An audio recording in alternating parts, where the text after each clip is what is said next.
खबर प्रयागराज से, जहां पर महिला सशक्तिकरण को लेकर गंगा पार की जिला अध्यक्ष निर्मला पासवान ने विशेष बातचीत में अपने विचार साझा किया। उन्होंने कहा कि वर्तमान समय में महिलाओं को आत्मनिर्भर, शिक्षित और जागरूक होना अत्यंत आवश्यक है। आज महिलाएं हर क्षेत्र में अपनी भागीदारी बढ़ा रही हैं, जो समाज के लिए एक सकारात्मक संकेत है। निर्मला पासवान ने बताया कि उनकी प्राथमिकता महिलाओं को शिक्षा, रोजगार और उनके अधिकारों के प्रति जागरूक करना है। इसके लिए विभिन्न स्तरों पर जागरूकता कार्यक्रम आयोजित किए जा रहे हैं, जिनमें महिलाओं को सरकारी योजनाओं और उनके अधिकारों की जानकारी दी जाती है। उन्होंने कहा कि विशेष रूप से ग्रामीण क्षेत्रों में महिलाओं को सशक्त बनाने के लिए लगातार प्रयास किए जा रहे हैं, ताकि वे आत्मनिर्भर बन सकें, समाज में अपनी मजबूत पहचान स्थापित कर सकें। जिला अध्यक्ष ने समाज से अपील करते हुए कहा कि महिलाओं को सम्मान और समान अवसर देना सभी की सामूहिक जिम्मेदारी है। उन्होंने कहा कि सामूहिक प्रयासों से ही महिला सशक्तिकरण का लक्ष्य प्राप्त किया जा सकता है। महिलाओं के लिए 33% आरक्षण के विषय पर उन्होंने आशा जताई कि केंद्र सरकार द्वारा पारित प्रावधानों को जल्द लागू किया जाएगा, जिससे संसद और विधानसभा में महिलाओं की भागीदारी और अधिक बढ़ेगी।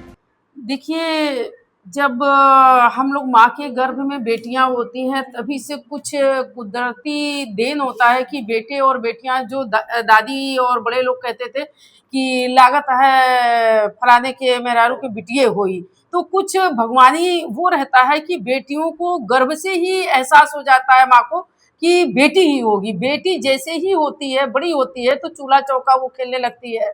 और बेटा होता है तो वो नहीं है, ना ऊन सिलाई बिनेगा, ना तो खिलौना खेलेगा, ना खाना पकाइया खेलेगा।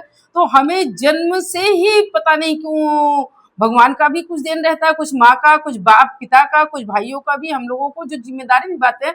फिर हमारी एक उम्र होती है तो हमको शादी कर दिया जाता है। जिस घर में हम शादी होके जाते हैं वहां की भी जिम्मेदारी निभाते हैं।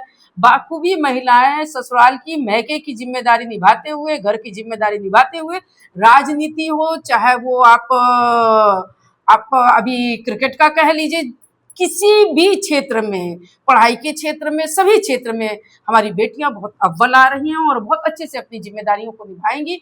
जो जिम्मेदारी दी जाएगी, मैं आपके सामने जीता जागता उदाहरण हूँ। मुझे जिला अध्यक्ष की जिम्मेदारी दी गई है और मैं उस जिम्मेदारी को निभा भी रही हूँ, घर का भी, परिवार का भी निभा रही हूँ।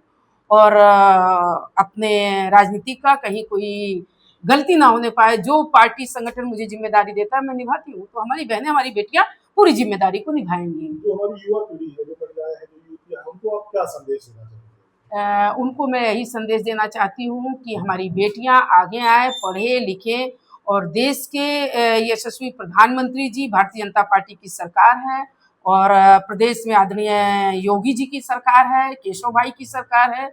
सारे लोग मिलके, और घर में आपके पिता, आपके भाई आपका सपोर्ट करते हैं, तो सबसे बड़ी चीज होती है। हमारी बेटियों को मैं एक और संदेश देना चाहती हूँ। ये जो हमारा नारी शक्ति अधिनियम वंदन हो रहा है, तो मैं अपनी बेटियों को यही कहूंगी कि लाज को बचाते हुए, जो सबसे बड़ा हमारी बेटियों का गहना है, लाज है।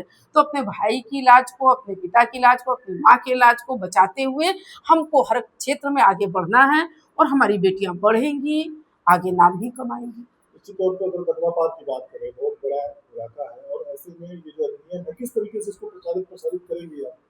किस तरीके से? देखिए, गांव में तो थोड़ा टफ होता है, लेकिन गांव में इजी भी ये होता है कि हम किसी भी बहन के यहाँ, जब चुनाव आता है उसके बाद भी, मैं 2012 से जा रही हूँ, उसके बाद भी, उसके पहले भी बहनों से मिल लेते हैं। गांव में बहुत इजी होता है कि महिलाएं जो है बहुत सीधी सादी होती हैं बेचारी।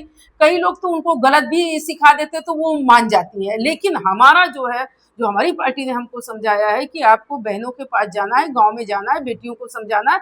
पढ़ लिख के जब सरकार आपको 33% दे रही है, तो आप आने वाले समय में जहां 33% आएगा, तो हमारी बेटियां कैसे आगे बढ़े, उनको समझाना है। पहले तो मैं आप पत्रकार बंधुओं का हार्दिक स्वागत, वंदन, अभिनंदन है।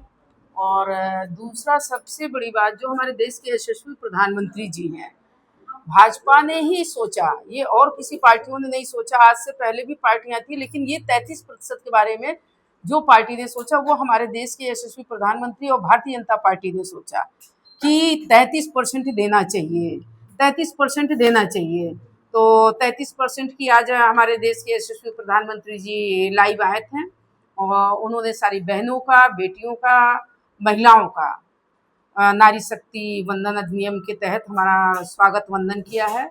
और जहाँ तक है, 18 तारीख को हमारे देश के यशस्वी प्रधानमंत्री जी इसको पास भी हो जाएगा।